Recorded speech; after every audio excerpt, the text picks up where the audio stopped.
Vijay சாப்பிடலன்னு trend எல்லாம் செய்தார்களே, court வைத்த good. 10 கடுமையான கேள்விகள். நியூஸ் 10 தமிழ் நேயர்களுக்கு வணக்கம். கரூர் சம்பவம் நடந்த பின் தமிழக வெற்றிக் கழகத்தினர் விஜய்க்கு ஆதரவாக தீவிரமாக PR அரசியல் செய்து வருகின்றனர்.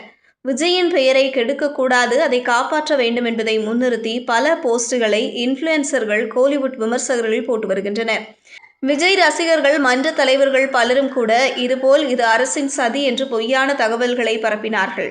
விஜய் இரங்கல் சொல்லவில்லை, நிர்வாகிகளை மருத்துவமனைக்கு அனுப்பவில்லை, செய்தியாளர்களை சந்தித்து விளக்கம் கொடுக்கவில்லை என்பதையெல்லாம் கேள்வி கேட்காமல் விஜய் பெயரை காக்க அவர் சாப்பிடவில்லை, தூங்கவில்லை என்றெல்லாம் தீவிரமாக போஸ்ட் செய்தனர்.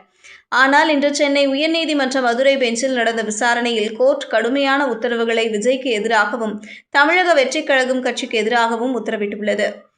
கரூர் கூட்ட நெரிசல் வழக்கில் தமிழக வெற்றிக் கழக பொதுச் செயலாளர் புஷி ஆனந்த் மற்றும் துணை பொதுச் செயலாளர் CTR நிர்மல்குமார் ஆகியோர் தாக்கல் செய்த முன்ஜாமீன் மனுக்களை சென்னை உயர்நீதிமன்ற மதுரை பெஞ்ச் நீதிபதி M. ஜோதிராமன் விசாரித்து வருகிறார்.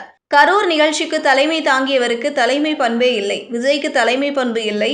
விஜய் தொண்டர்கள், ரசிகர் மக்களை கைவிட்டு பொறுப்பற்ற முறையில் வெளியேறியுள்ளார்.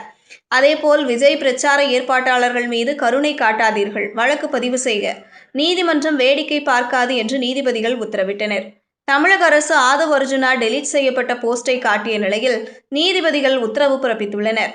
ஆதவ் அர்ஜுனா போட்ட பதிவு குறித்து விசாரிக்க வேண்டும், அதன் பின்புலத்தை விசாரிக்க வேண்டும். எதன் அடிப்படையில் போஸ்ட் செய்யப்பட்டது? அவர்கள் எல்லாம் சட்டத்திற்கு அப்பாற்பட்டவரா? அவர் மீது நடவடிக்கை எடுக்க வேண்டும். கரூரில் 41 பேர் உயிரிழந்த சம்பவம் மனிதனால் உருவாக்கப்பட்ட பேரழிவு.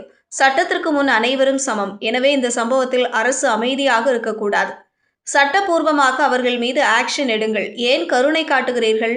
அவர் மீது ஆக்ஷன் எடுங்கள். ஒரு சின்ன வார்த்தை பெரிய பிரச்சனையை ஏற்படுத்திவிடும். நீதிமன்றம் அனைத்தையும் பார்த்து கொண்டு இருக்கிறது. தேவையான நேரங்களில் தேவையான நடவடிக்கைகளை எடுங்கள். நடிகர் விஜய் பயணித்த பேருந்து மோதி விபத்து ஏற்பட்டதாக வீடியோக்கள் வெளியாகின. இது சம்பந்தமாக வழக்கு பதிவு செய்யப்பட்டதா? நீதிமன்றம் கண்மூடி வேடிக்கை பார்க்க முடியாது. இவர்கள் மீது நடவடிக்கை எடுக்க நீதிமன்றம் உத்தரவிற்காக காத்திருக்காதீர்கள். நீங்களே நடவடிக்கை எடுங்கள். அவர் புரட்சி ஏற்படுத்தும் விதமாக போஸ்ட் செய்துள்ளார். எப்படி பார்த்து கொண்டிருந்தீர்கள்? பொறுப்பற்ற இதுபோன்ற பேச்சுக்களை உடனே களைய வேண்டும். வீடியோக்களை பார்க்கும்போது வேதனை அளிக்கிறது. ஓட்டுநர் மீது நடவடிக்கை எடுக்கப்பட்டதா? ஹிட் அண்ட் ரன் வழக்கு பதிவு செய்யப்பட்டதா? ஒருவர் மட்டுமே கைது செய்யப்பட்டுள்ளனர். மற்றவர்கள் மீது ஏன் நடவடிக்கை இல்லை? வழக்கு பதிவு செய்ய என்ன தடை? புகார் இல்லாவிட்டாலும் வழக்கு பதிவு செய்ய வேண்டும். ஓட்டுநர் வெளியே எட்டி பார்த்தும் பேருந்தை நிறுத்தவே இல்லை. அதிர்ச்சியாக இருக்கிறது. வீடியோக்களை பார்க்கும்போது வேதனையாக உள்ளது. பிரச்சார வாகனத்தை பறிமுதல் செய்திருக்க வேண்டாமா? இந்த வழக்கில் சம்பந்தப்பட்ட நபர்கள் மீது நடவடிக்கை எடுக்க வேண்டும். விஜய் மீது அரசு கரிசனம் காட்டுகிறதா? இதில் நடவடிக்கை எடுக்க வேண்டும் என்று கோர்ட் உத்தரவிட்டுள்ளது. செய்திகளை உடனுக்குடனும் துல்லியமாகவும் தெரிந்து கொள்ள நியூஸ் 10 தமிழ் சேனலை பின்தொடருங்கள்.